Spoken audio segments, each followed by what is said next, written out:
Hello guys, আগে video দেখেন তারপর ফানি কমেন্ট করবো।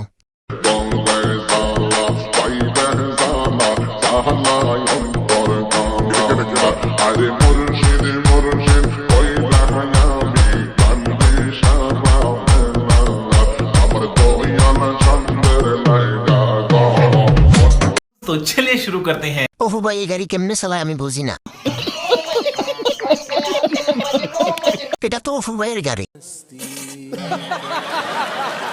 নিচে সাগর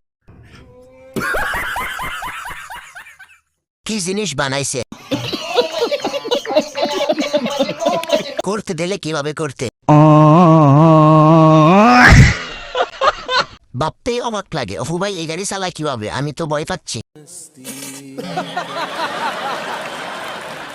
দিন দিন খুব উন্নতি হচ্ছে, সবই অফু ভাইয়ের হাতের কাজ। আমি বড় করতে চাই তোমার মতো। কার কি মনে হয় তা জানি না, আমার মনে হয় এটা অফু ভাইয়ের বালিশ, যেখানে অফু ভাই ঘুমাই।